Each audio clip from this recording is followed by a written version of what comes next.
That's my best chainsaw impression. Meet Denji, waking up from his deep slumber inside a dump, ready to head to work. He talks about literally selling half of his body to pay a large debt, all while walking with a literal freckin' dog with a chainsaw popping out of its head.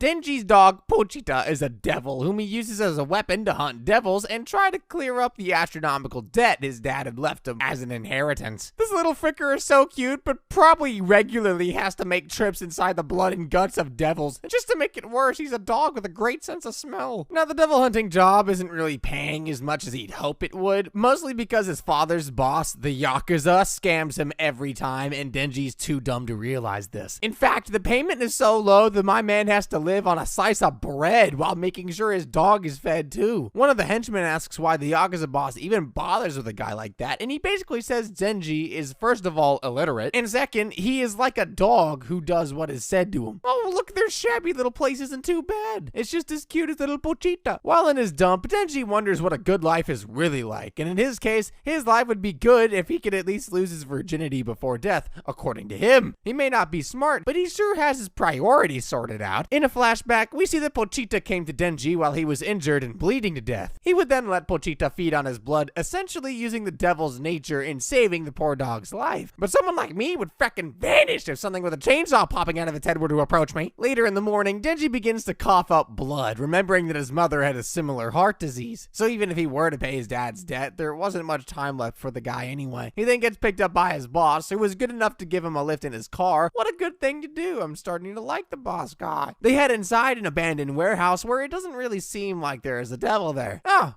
well, never mind. Screw the boss. Denji just got stabbed in the back. No, Pochita! Look at his little face in pain. So what his boss did was make a deal with the devil, turn himself into a zombie because, I don't know, kind of sounds fun, and in exchange, they offered Denji's life. Since Denji is technically a devil hunter, the deal worked and everyone agreed to happy hours. A huge devil appears from the shadows, revealing himself to be the zombie devil. He then commands a horde of zombies to brutally kill Denji. Not just kill, brutally kill. He tries to run, and this is where I was convinced that they have him go through like some sort of insane transformation or have a shonen moment. But no, he fails to escape, and the zombies cut my man into pieces, severing all of his limbs and his head. Denji was killed and thrown in a dumpster. Please don't ask about Pochita. Y'all know he died too, all right? I don't need to go into details about that. Inside the trash, Pochita or Pochitas, given how there are two halves of him, get a taste of Denji's blood. He then remembers the time when Denji told him to take over his body if something were to happen to either of them. Pochita then starts to morph into Denji, and on some psychological plane, they have a small conversation. He tells Denji to live on with his heart, wanting him to fulfill the dreams he had,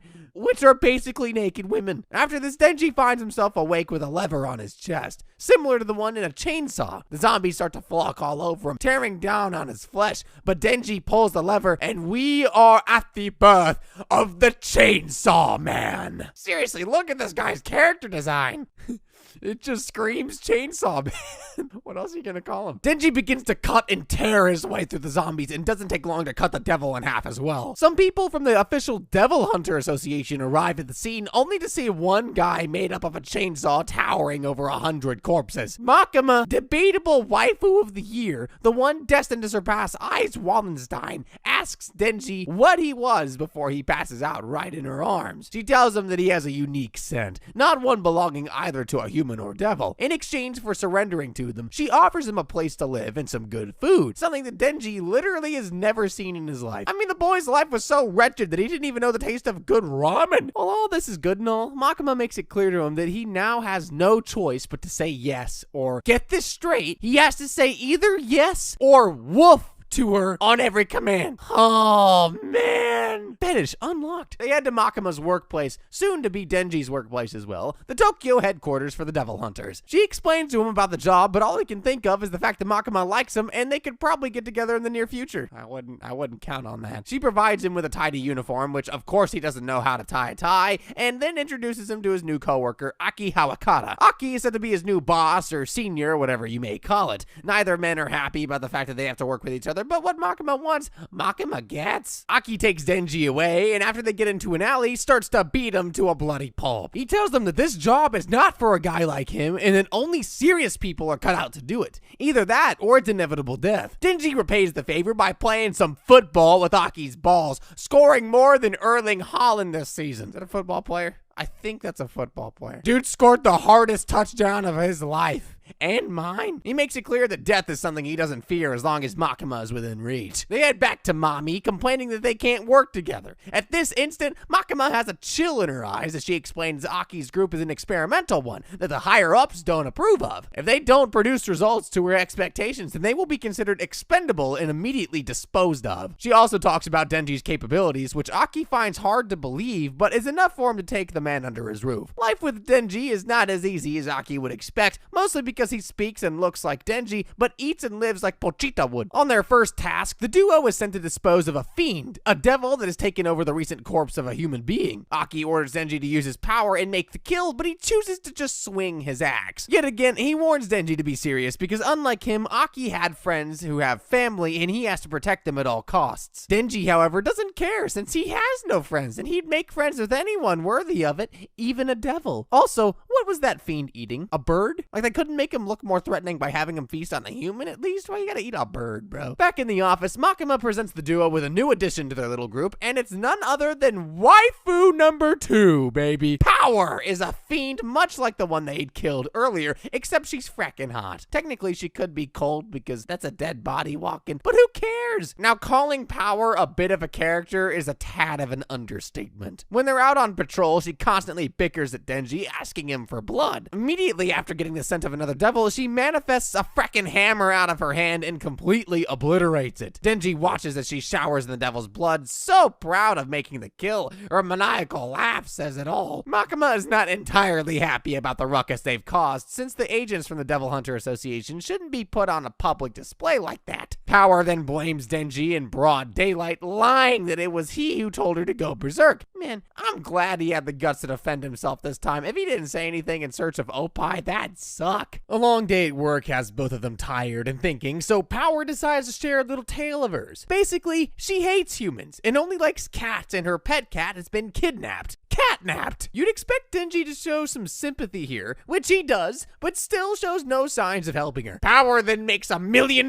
move, promising to let him feel her opie if he were to help her find her cat. When asked about why she couldn't rescue the cat herself, she tells him that the devil would instantly use her cat as a hostage if he were to see her approaching. And so here we are, out in the countryside, approaching an abandoned hut where the devil is. Denji finds it odd that Power is not very wary of the way she's walking, mostly because literally anyone could see her coming from a mile away, let alone a devil. I like how the devil might as well just be the size of a fracking mountain, but my man's axe is ready for just about everything. He finally comes to his senses and asks her if the devil cannot see her. Why was she out here walking as if this was her long-lost hometown? Power pulls a complete 360 on my guy, realizing he is not as dumb as he looks, and swings her hammer right across his head before his axe gets to see some action. Inside the hut, a bat devil, as stupid as it sounds and looks, was waiting, expecting Power to bring him a human as per their agreement. Denji sees the play at hand, probably realizing that his life is toast. It was not a good life at all. Without wasting any time, Bat Devil picks up Denji, crushes him enough to make his insides bleed, and gets a taste of his blood. Since Denji himself is a devil, his blood tastes like crap, judging by his reaction to Batty here. Regardless of that, it is enough to heal him, giving back one of his wings and arms that he had lost. Since she has completed her part of the agreement, Power asks Batty to release her cat, which he doesn't because look at him. Does he look like the kind of creature that'd play nice? She watches as he takes out the poor cat and eats it along with the cage. For some reason, Power decides to just stand and watch. The look on her face would finally bring Denji to his senses, making him remember how he was after Pochita died. Batty doesn't stop here though. He picks up Power as well and begins to swallow her whole. Yeah, devil my ass, she's a statue. Batty, who is now more powerful than ever, readies himself to rampage through the sky in the cities, but a certain man made up of chainsaws thinks otherwise. Denji begins to go ham on the guy, eating his blows like it was nothing. Batty is a bat, of course. He'd have a sonar blast, which is his last resort, seeing how he is beyond banged up at this point. Denji proceeds to gut the poor devil in the most gruesome way. Power Power finds herself safe and awake along with a perfectly fine Meowie and her Kate. That's the name of her cat, which I oddly didn't mention until now, I think. How are they fine, though? The devil flew 400 feet in the air and got mangled as if a corgi would do a kid's plush toy. Denji does a little sign asking permission to complete the deal. Seeing him save her life and her cat's, Power makes a quick remark to Denji, letting him know that the fondling may commence. He takes a good moment or two to process the climax of his existence and raises his hand in triumph, ready to feel the heavens bless themselves upon his putrid little grubby mitts. The same hand then gets ripped apart as the Leech Devil, yet another circus-named creature, shows up. Since Power herself cannot move an inch, she asks Denji to take Meowie and run. He is not the same as the cat, though, as my man pulls the lever and summons a chainsaw, much like the one Pochita had on his head. He realizes that he is low on blood and missing an entire arm, too. The Leech Devil is straight up crazy, but still kind enough to give him a chance to flee because somehow his battered face is cute looking. He doesn't really care about what she says and takes a fighting stance immediately, after which the devil begins to batter the chainsaw out of him. Power is surprised to see that he had such a fierce desire to fight just so that the man could feel what her boobs were like. He says the same thing to the leech, who calls him a puppy with a trashy dream. How you don't know how important it is. Denji begins to give a motivational speech before issuing the challenge that if he were to win the fight,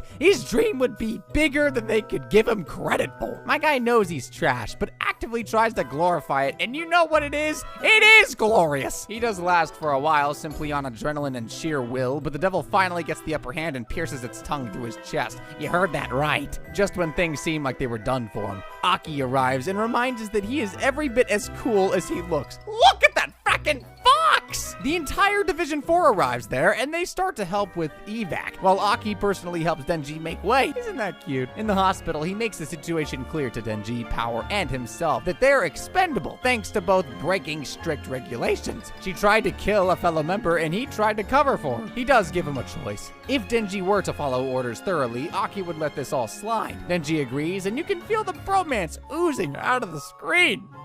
It's really sticky. Outside the room, Power, who knows the situation has been resolved, asks Aki to uncuff her. He does make a few things clear, letting her know that she is still a devil and she is still to be used. My guy was not there to make friends with someone like her. Dang, this episode really does revolve around this guy, huh? He's now at Makima's office, tweaking some of the details of what had happened. She clearly sees through his lies and he knows it, but decides to let it slide because his little erect ponytail is just too distracting to take him seriously. It's a regular day in the life of Aki, who wakes up, pours himself a coffee, and does all the chores as Denji slacks off like there's no tomorrow. The duo is then surprised by the appearance of Power as she announces her stay. He calls Makima, who uses a few sweet words to make sure his erect ponytail remains erect. The boys find life with Power hard, cause yeah, feces of a fiend should stink as all frackin'. I mean, I wouldn't know actually. Would I? No, I would. Despite the clear ruckus she causes, Denji quickly changes her opinion of her from a fiend to an angel when she negotiates their deal to not one, but 3 squeezes. What a deal! We come back to him sticking his hands out, forgetting that the body he's about to touch is technically dead, but does it matter to my guy? Of course it doesn't. He gets the first touch and Power cannot let out a more fake moan than what she just did. Hold on though, there's a play. What he thought was organic would turn out to be nothing more than just another piece of glorified clothing. He takes the 2 remaining chances, and yeah, that's exactly the kind of reaction I expected him to have. His first time touching a woman, and it turned out to be who knows how many breast pads. Her boobs were so disappointing, that man drifted into a whole new dimension, completely shattered, broken beyond repair, otherwise known as the Shadow Realm, Shaggy. Makima has him do some paperwork, and she can't help but notice that he may have his eyes open.